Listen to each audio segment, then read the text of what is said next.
Hey everybody, in today's video I'm going to be answering some photography questions.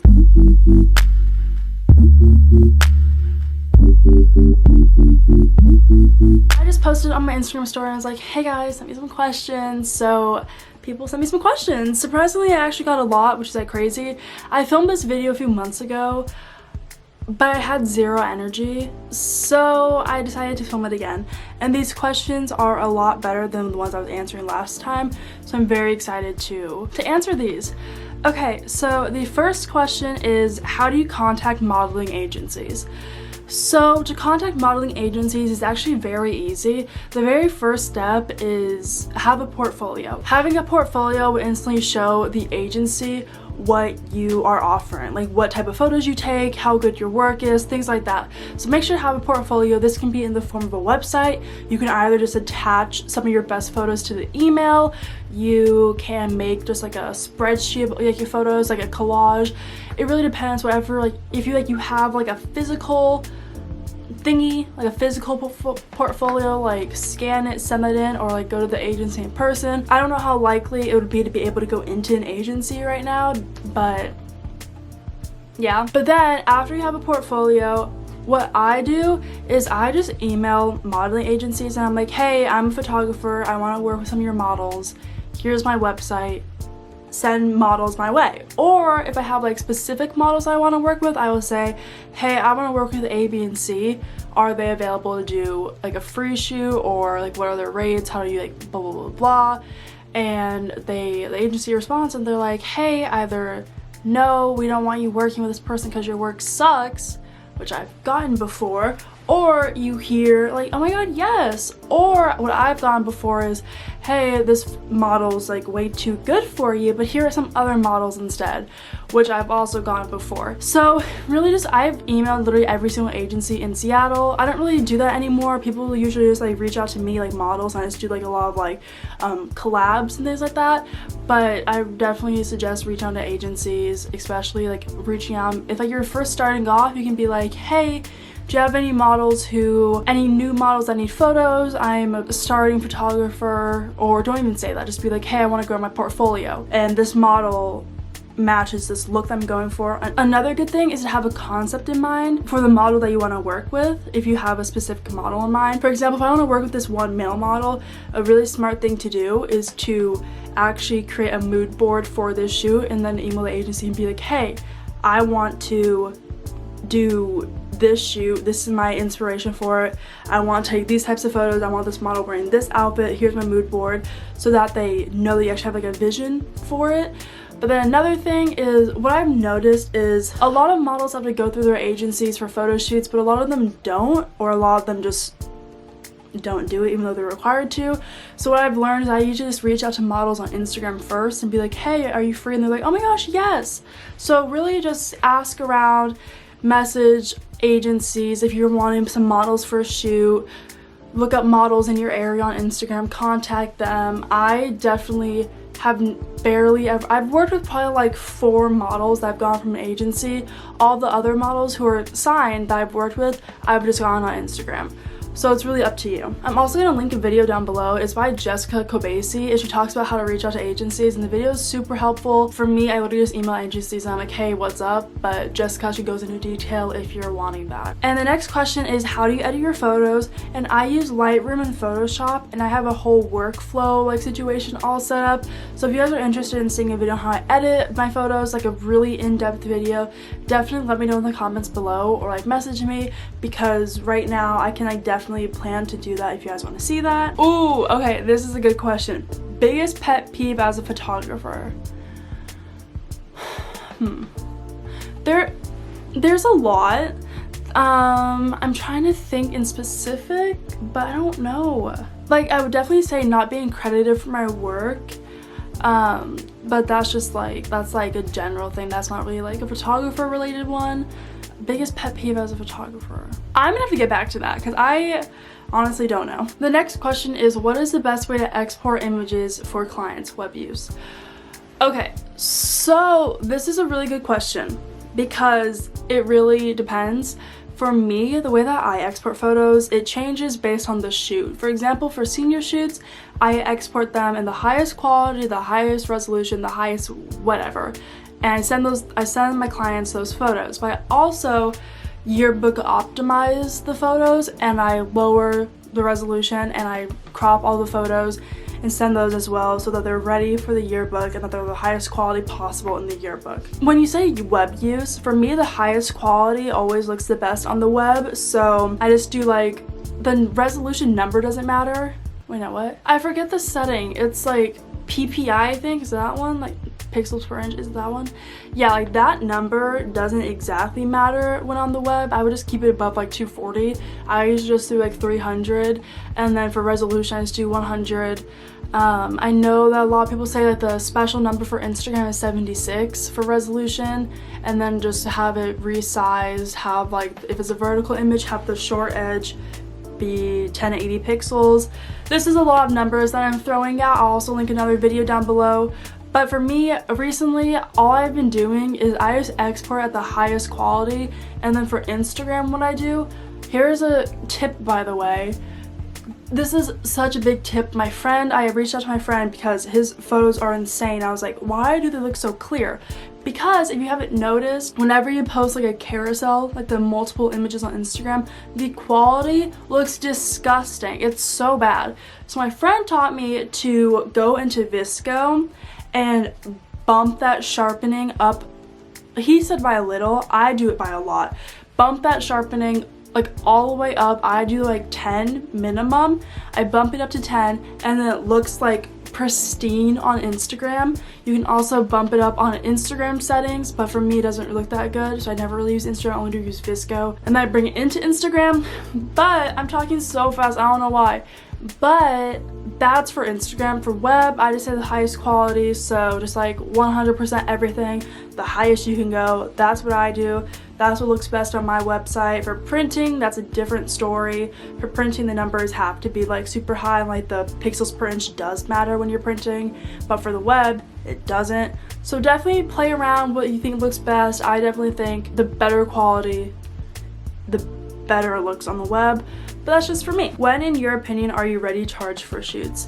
This is a really good question because it really depends on the person. I know that, for example, my friend Grayson, shout out Grayson, she just reached out to me the other day and she was like, Erin, I want to start charging for shoots because I feel like I'm being used, I think I'm being taken advantage of, no one pays me for my work, blah, blah, blah, blah. So I helped her out, and like I gave her like an idea on how to like start pricing her photos, and she's starting at like a base of $80, so like nothing crazy. It's just like a little bit, so you don't have to go crazy. You could literally start photography and just do like $20 for a whole entire photo shoot, because it's at least something. But I would just say charge for photos whenever you think you're ready, because like whenever you want to start charging for photos, charge for photos. It's really up to you. I know that I started charging for photos like not for a while. For a long time I was only doing free shoots, and I slowly started working into, hey, I'll do a free shoot, you can get 5 free photos, but you have to pay for the rest. And that's what I did for a really long time. But now I only offer packages, so I start at $250 and then it only goes up from there. And I'm probably gonna change my rates in the next few months because I change them every single month because like my camera equipment changes, I have a better setup now, and really just depends. The pricing is kind of what you want to focus on more than when you start, because if you start and just charge like $10, that's like completely different than first starting out and charging like $100. So it's definitely just start charging when you're ready, but price it based on how you think your work is, how expensive your equipment is, if like gas money is something you need to worry about, things like that. What lens do you recommend for a beginning photographer? For portraits and street photography, I definitely recommend a prime lens. I had the Sigma 30mm 1.4 lens for the longest time. It was great. It was also super cheap because it's like the 30mm is not the 35mm, which is like 600, I think. I'm talking Sigma, by the way.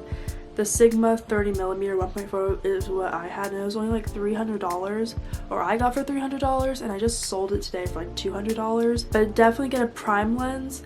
I would say for street photography and portraits, I would say get if you can find the 30mm, get that because it's cheap, or get the 35mm. It's expensive, but it's nice, and you can get full bodies with that, portraits. The aperture is super low, so it's super great. Definitely look for a prime lens and then expand from there. Favorite lens for close-up portraits? Definitely the 50mm 1.2. It's so nice. The background's super blurry. It's very crisp. It's really good. I love portraits.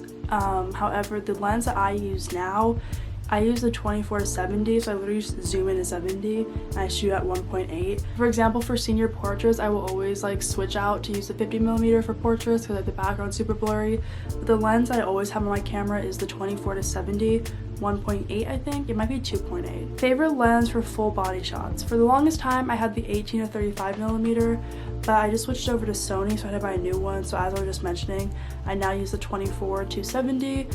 So definitely just any wide angle lens I love for full body shots, but a lot of photographers also use like the 35mm for full body shots. But I like the whole wide look. I like having like creative angles, so that's my favorite. What inspires you to keep doing what you're doing?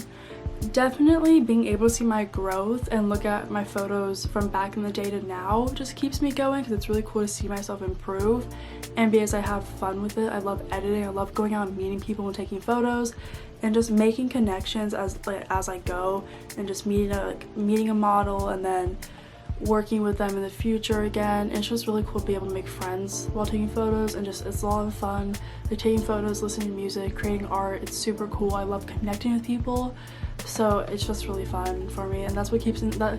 I've gotten uninspired a lot, but I've always had a passion for cameras and photography, so I don't think photography would be something I ever let go.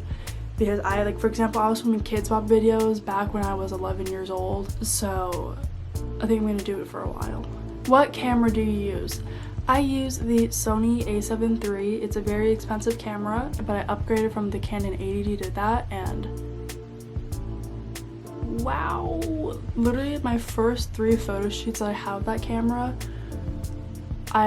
I'm still impressed with those photos to this day. The quality is insane. I love that camera so much. It's so cool. It's so nice. What would you be doing if you weren't a photographer? I've thought about this before, and I literally have zero clue, because I've been filming videos since I was in 3rd grade. So if I never went behind a camera, I feel like I would still be in front of it more often. I know like right now I'm filming video, but I don't film YouTube videos often. I used to upload like once a week or twice a week. I used to upload like consistently, and now I don't do that because I'm behind the camera. So I feel like remove cameras completely, I feel like I would probably, I don't know, I literally have no other interest. So I seriously could not tell you what I would be doing. What are your favorite things or places to photograph? Okay, for things, I love photographing people. That's really all I photograph. I don't really do landscape or animals or things like that, so portraiture is definitely my favorite thing to photograph. And then for places, I love urban places. I usually shoot in very unconventional places. Like where I shoot, like you would never look at a place and be like, wow, that's pretty. I will literally look at a dumpster and be like, oh my god, I want to take photos there. Like it's ridiculous. I shoot in such ugly locations, so honestly anything that just like looks cool, I love shooting at. Like the back, like in alleyways, like I just walk around, I find a cool building, I find like the way light is hitting it, and then I'm just like, let's go over there. So it really just depends. I don't know. I like anything. I hate the color yellow though in photos. I do not like yellow fields. I cannot edit that. I don't like it. So I avoid yellow. I don't really like green, but I don't know, I'm working on it. Any tips on how to scout out new low-key locations without worrying about trespassing? Okay, so this is a really good question. I have a photographer friend, and she location scouts for all of her shoots, and it is insane. We live in Washington, but somehow she found this location with like palm trees everywhere. I'll put the photos here. They're crazy. I don't know how she even found that location, but she finds all these like secret locations. I don't get it. I rarely ever location scout. I only location scout for senior photos, and that's like it. For everything else, I'm just like, hey, let's meet here and walk around and find something. So I definitely understand what you mean by like worrying about trespassing. I know that another photographer friend of mine, she actually gets access to private property because she like signs contracts and things. But if you're worried about trespassing, just go to areas where it doesn't say private property, or areas where you, I don't know, because like for example, like if you are driving down a road and see a cool little spot on the side in the woods, I think you're fine. Just like if there's a fence, be careful. If it's completely empty, I think you're good, but definitely don't risk getting in trouble for a photo. Just, I don't know, just like common sense is also a really big thing. It's just like if it looks like someone's like backyard, for example, maybe not go in it, maybe like shoot on the outside. I've definitely taken photos in front of people's cars before and like, in people's driveways, so I just like kind of make it really quick, and then like me and the model just run away. So you can always do that too. It's really up to you, whatever you're comfortable with.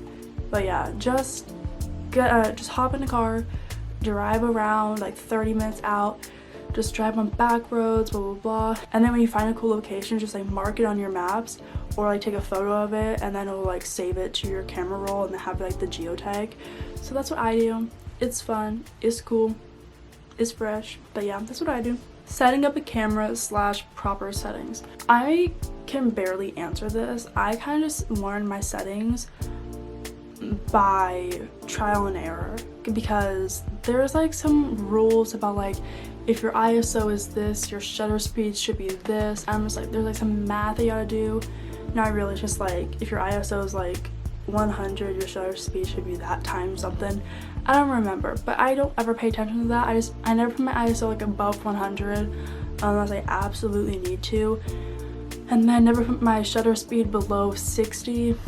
I never put it like minimum 60. I always keep it above like 100 unless I gotta change it for like the lighting. Besides that, I shoot in manual. Definitely shoot in manual. I'm trying to think of other things. There are a lot of settings on your camera. I would definitely recommend when you get your camera, look it up on YouTube and then watch up a setup guide. I forget the guy's name, but there's this YouTuber that I watched when I got my Sony a7 III, and he went through every single setting and told me like what every single setting did. So when he was explaining it, I would just change it to see if I liked it or whatever. But yeah, just definitely play around with your camera, see what you like, see what works, see what doesn't work, and then from there you'll be able to know what settings to have. And then lastly, to finish it off, biggest pet peeve as a photographer, going back to this question. When people edit my photos on top of my edits, that's annoying. And then,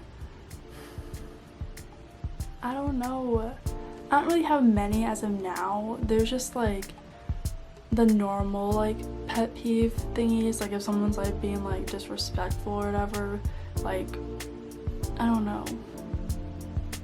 I don't like when people copy my work. I don't like that, but that's also like an every person thing. I don't know. If I think of any pet peeves, I will leave them in the comments below, but right now I'm going to go. I really hope that you guys found this video helpful. If not, I'm sorry. I'll make a part. I made so many photography videos, I don't even know. I'll make a part 2 to this. I hope you liked it. If you didn't, I'm so sorry I just said that.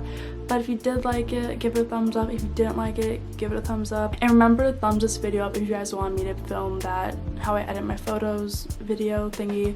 And then subscribe, and yeah, I will talk to you guys next time. Bye.